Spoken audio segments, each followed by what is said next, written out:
Various unconfirmed reports are emerging indicating that there may be joint international action planned in Libya as early as next week. Egypt is already conducting airstrikes against ISIS-linked targets in Derna, close to where Egyptian Coptics were massacred recently, as displayed in a gruesome video.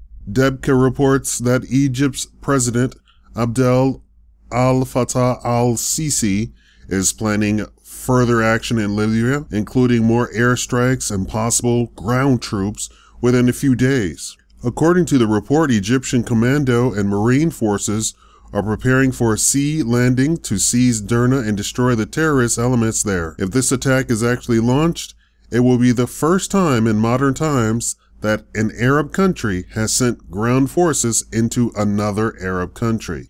Al Jazeera television reports that the Italian Navy is getting ready to carry off sophisticated military drills off the coast of Libya as early as Monday. Although Italy claims that it will be a regular exercise, there are many more vessels taking part in this year's exercise than have in the past, which Italy explains by saying that they are testing out sophisticated new technologies. There are several reasons why Italy is pursuing this show of force. Italy considers the flood of migrants from Libya into Italy to be an existential threat to Italy itself, because there may be ISIS-trained terrorists smuggled in, along with other migrants. Italy may be planning some kind of military action in Libya in conjunction with Egypt's airstrikes and other operations.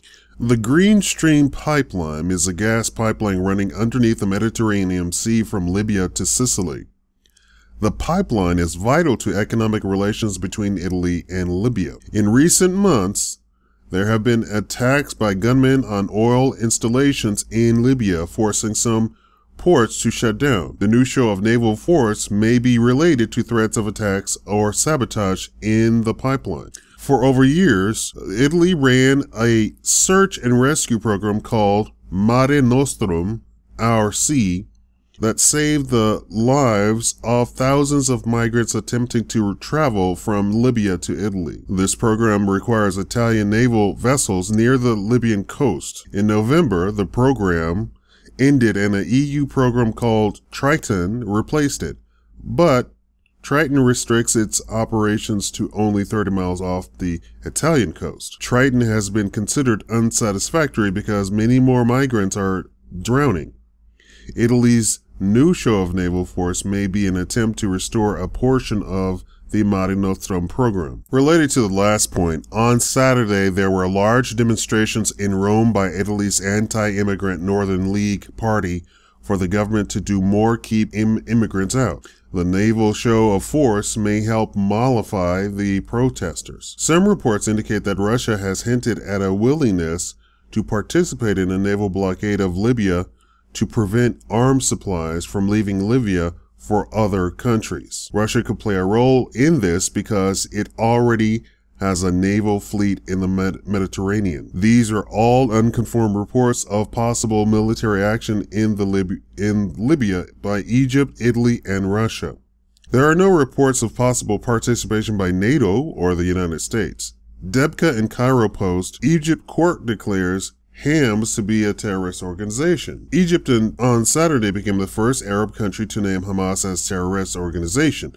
The US and the European Union have named Hamas as terrorist group. An EU court took Hamas off the list in December 2014, ruling that the designation was not based on solid legal evidence, but the EU is appealing the court's decision. According to a decision on Saturday from Cairo Court for Urgent Matters, it has been proven without any doubt that the movement has committed acts of sabotage, assassinations, and killings of innocent civilians and members of armed forces and police in Egypt. It has been ascertained with documents that Hamas has carried out bombing that have taken lives and destroyed institutions and targeted civilians and the armed force personnel.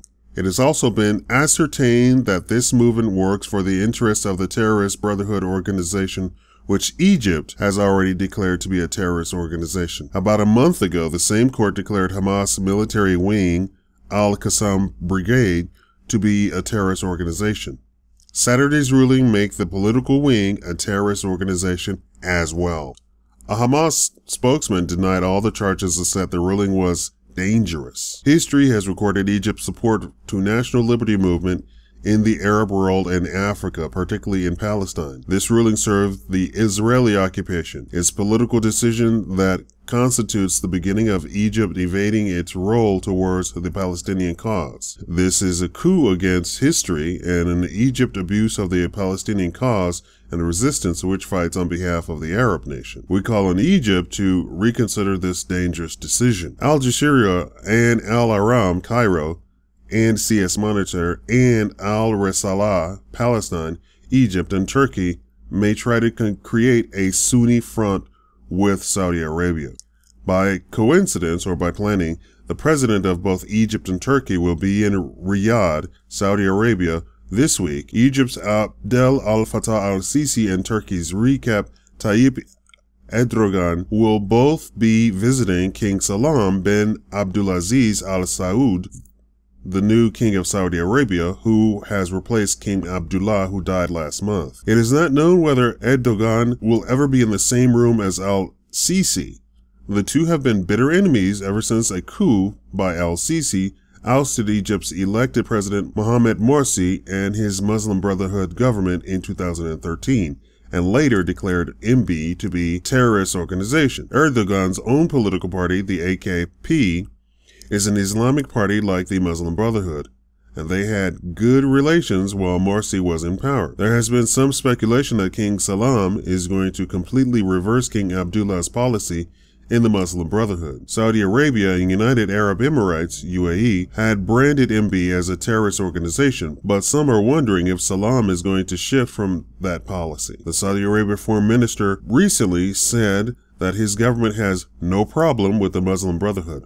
Our problem is with a small group affiliated to the organization, suggesting that the shift is in the works. Other problems make an Egypt-Turkey rapprochement unlikely. Erdogan vitriolically hates Israel and supports Hamas. Al-Sisi vitriolically hates Hamas and works closely with Israel on military matters, especially in North Sinai.